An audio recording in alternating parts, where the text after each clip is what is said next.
Joint family.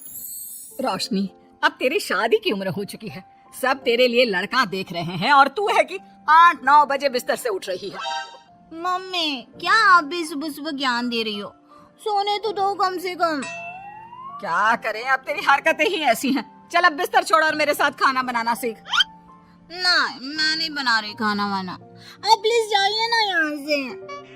रोशनी की बातों से निराश होकर निशा वहाँ से चली जाती है। निशा, तुम रोशनी को घर का कामकाज क्यों नहीं सिखाती? अगर यही हाल रहा फिर तो 2 दिन में उसके ससुराल वाले उसे यहाँ छोड़कर चल देंगे। मैं तो बहुत कोशिश करती हूँ उसे घर की जिम्मेदारियाँ सिखाने की, लेकिन वो मेरी सुने तब ना। आप तो जानते ही हैं ना कि वो कितनी जिद्दी है। हमें निशा के लिए एक ऐसा लड़का ढूंढना होगा जिसका भरा पूरा परिवार हो, सास ससुर से लेकर जेठ जेठानी देवर ननद सब। यहाँ ना सही, लेकिन शादी के बाद उसे वहाँ अपनी जिम्मेदारियों का एहसास जरूर होगा। कुछ दिनों के बाद रोशनी का परिवार उसके लिए लड़का देखना शुरू कर देता है और एक दिन चिराग नाम का लड़का रोशनी को देखने अपने परिवार के साथ उसके घर पहुंच जाता है। देखिए भाई साहब, मैं पहले ही आपको बता देती हूँ, हमारा परिवार बहुत बड़ा है, इसलिए अगर आपकी लड़की हमारे घर की जिम्मेदारियाँ बिना नान नुकुर के उठा सकती है तभी हम ये रिश्ता पक्का करेंगे। अरे ये भी कोई बोलने वाली बात है बहन जी। हमारी रोशनी आपके पूरे परिवार को बैठे बैठे खिला सकती है, इतनी जिम्मेदार है मेरी बेटी। अगर ऐसी बात है फिर तो हमें इस रिश्ते से कोई आपत्ति नहीं है। तो फिर चट मंगनी पट ब्याह के बारे में क्या ख्याल है? हाँ हाँ बिल्कुल, शादी में देर किस बात की, 3 हफ्ते बाद ही शादी का शुभ योग है। अगर आपको कोई दिक्कत ना हो तो हम इनकी शादी भी 3 हफ्ते बाद ही करा देते हैं। अरे हमें इसमें कोई परेशानी नहीं है। इस तरह दोनों परिवारों में शादी की तैयारियां शुरू हो जाती हैं और कुछ ही दिनों बाद रोशनी की शादी चिराग से करा दी जाती है। शादी के बाद, बहू इनसे मिलो, ये है तुम्हारी दादी सास, ये बड़ी सास और बड़े ससुर, ये तुम्हारे जेठ, ये जेठानी, ये दोनों तुम्हारे देवर और ये इस परिवार के सबसे छोटी बेटी सिमरन, यानी कि तुम्हारी ननद है। परिवार में इतने सारे लोगों को देखकर रोशनी का सर चकरा जाता है। वो अपना सर पकड़ लेती है और मन ही मन सोचने लगती है, हे भगवान, ये किस जन्म का बदला लिया है आपने मुझसे? मैंने क्या बिगाड़ा था आपका जो आपने मुझे ऐसा परिवार दिया? बेटा, किस सोच में पड़ गई तुम? और कितने लोग हैं आपके परिवार में? बस हम इतने ही लोग हैं बेटा, ज्यादा लंबा परिवार नहीं है हमारा। अब इससे लंबा और कितना बड़ा परिवार होगा आपका?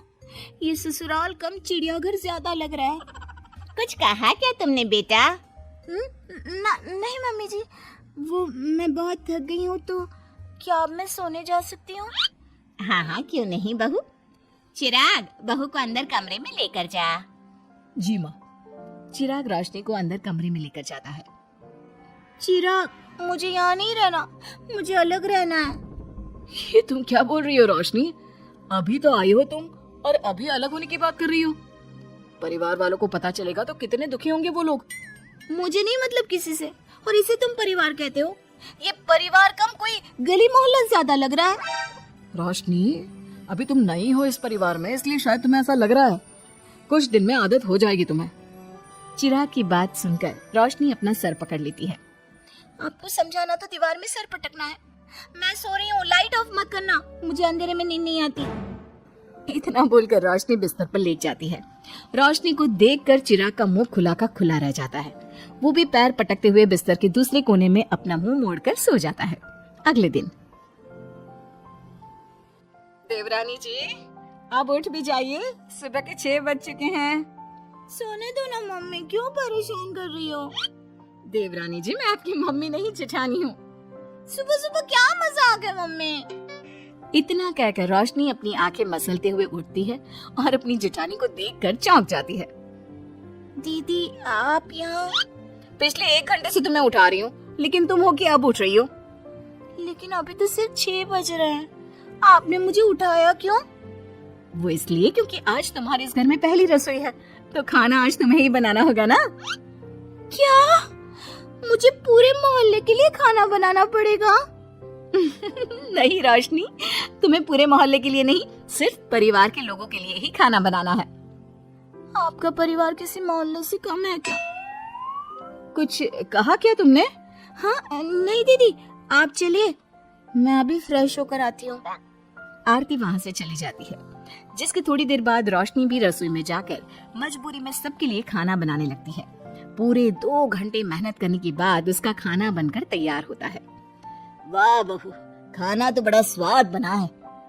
सच में बहू, तुमने भले ही बहुत देर लगाई खाना बनाने में, लेकिन खाना बहुत स्वादिष्ट बना है। आपके हाथों में तो जादू है देवरानी जी। मैं तो कहती हूँ अब से रोज आप ही खाना बनाया कीजिए। क्यों मम्मी जी? हाँ हाँ बेटा, बिल्कुल ठीक कहा तुमने। रोशनी, आज से रोज तुम ही खाना बनाना। ये सुनकर रोशनी चौंक जाती है। खाना खाने के बाद सभी लोग रोशनी को शगुन का नेक देते हैं और फिर अपने अपने रूम में चले जाते हैं। क्या यार रोशनी, इतना टेस्टी खाना बनाना जरूरी था क्या? अब फंस गई ना तू। ये सब माँ पापा की वजह से हो रहा है, उनके कारण मुझे ये सब झेलना पड़ रहा है। रोशनी गुस्से में अपने रूम में जाती है और अपनी माँ को फोन मिलाती है। मम्मी, मैं आपको कभी माफ नहीं करूंगी। आपने जानबूझकर मुझे इतने बड़े परिवार में भेजा है, जहाँ मुझे सांस लेने की भी फुर्सत नहीं है। हमने ये सब इसलिए किया ताकि तू अपनी जिम्मेदारियां निभाना सीखे। अब मायके की तरह ससुराल में भी अपनी जिम्मेदारियों से मुंह मत मोड़ लेना। मुझे नहीं रहना माँ यहाँ। इस घर में जितने लोग हैं, उतने तो हमारे गली मोहल्ले में भी नहीं थे। माँ, मैं आपसे आपकी सारी बातें मानूंगी, पर प्लीज मुझे यहाँ से ले जाइए। बिल्कुल नहीं, अब से वही तेरा सब कुछ है। वहाँ से भागने के बजाय अपनी जिम्मेदारियां पूरी करना सीख। इससे हमें भी थोड़ी खुशी मिल जाएगी। माँ की बातों से निराश होकर रोशनी फोन काट देती है, जिसके बाद उसकी नजर नेक में मिले पैसों पर पड़ती है और वो फटाफट से बिस्तर पर बैठकर पैसे गिनना शुरू कर देती है। अरे वाह, ये तो पूरे 25,000 रुपए हैं। किसी ने भी 5100 से कम का नेक नहीं दिया। चलो अच्छा है, कुछ तो फायदा हुआ इतने बड़े परिवार में शादी करने का। अब इन सब पैसों से मैं अकेले शॉपिंग करूंगी, बहुत मजा आएगा। शॉपिंग के बारे में सोच सोच कर ही रोशनी अपने बिस्तर पर कूदने लगती है। उसे बिस्तर पर कूदता देख सभी लोग चौंक जाते हैं। भाभी, आप ऐसे क्यों उछल रही हो? छोटी बच्ची हो क्या? अपनी ननद की बात सुनकर रोशनी का मुंह खुला का खुला रह जाता है। थोड़ी देर बाद रोशनी घर में बिना बताए शॉपिंग के लिए निकल जाती है और शगुन में मिले पूरे पैसों को शॉपिंग में उड़ा देती है। शाम में, देवरानी जी कहाँ गई थी आप? जानते हैं सब आपके लिए कितना परेशान हो गए थे। कम से कम आपको बताकर तो जाना चाहिए था ना। सॉरी दीदी, मैं आप लोगों को बताना भूल गई। वैसे इतने सारे बैग किस चीज के हैं? तुम शॉपिंग करने गई थी क्या? हाँ दीदी, वो आज नेक में इतने सारे पैसे मिले थे ना, तो मैंने सोचा क्यों ना मैं उन पैसों की शॉपिंग ही कर लूं। अरे वाह, ये तो बहुत अच्छा सोचा तुमने। मम्मी, पापा, सिमरन, देवर जी सब बाहर आइए। देखिए रोशनी हम सब के लिए क्या लाई है। रोशनी कुछ समझती उससे पहले ही वहाँ सब लोग आ जाते हैं। क्या हुआ आरती बहू, क्यों चिल्ला रही हो? अरे देखिए ना माँ, रोशनी हमारे लिए शॉपिंग करके आई है। वो देखिए रोशनी हम सब के लिए कितने कपड़े लेकर आई है। आरती की बात सुनकर रोशनी के पैरों तले जमीन खिसक जाती है। उसके मुंह से एक शब्द तक नहीं निकलता। सच में भाभी, आप कितनी अच्छी हो। बेटा, हम सबके लिए तुझे खरीदारी करने की क्या जरूरत थी? अभी तेरी नई नई शादी हुई है, तुझे अपने लिए लेना चाहिए था ना। एक काम कर, ये सारे कपड़े तू ही रख ले, किसी को कुछ देने की जरूरत नहीं है। चलो, कोई तो समझदार है इस घर में। वाह भाभी, कितनी सुंदर ड्रेस है। ये शॉर्ट ड्रेस मुझे पता है आप मेरे लिए ही लाए होंगे, है ना? इसे मैं रख लेती हूँ। माँ, रोशनी इतने प्यार से सबके लिए कपड़े लेकर आई है, हमें मना नहीं करना चाहिए। तू सही बोल रही है बेटा, उसका मन रखने के लिए मैं ले लेती हूँ 1-2 साड़ियाँ। रोशनी झूठी मुस्कान लिए खड़े होकर सब देखती रहती है। देखते ही देखते उसके लाए सारे कपड़े घर वाले आपस में बांट लेते हैं और अब सिर्फ एक रुमाल को छोड़कर उसके पास कुछ नहीं बचता। अब ये रुमाल भी क्यों छोड़ा, इसे भी ले ही लेते। इतने में ही सिमरन रोशनी को आवाज देती है। भाभी, वो गलती से रुमाल रह गया है, क्या वो मुझे मिल सकता है? रोशनी वो रुमाल भी सिमरन को दे देती है। इतनी मेहनत से मैंने ये सब कुछ लिया था, लेकिन इन लोगों से मेरी खुशी बर्दाश्त नहीं हुई, कुछ भी नहीं छोड़ा।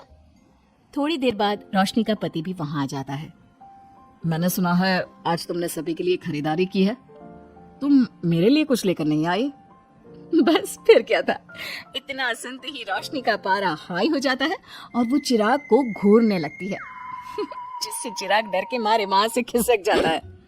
हाय रे, फूटी किस्मत मेरी, जो ये जॉइंट फैमिली मेरे मत्थे चढ़ी।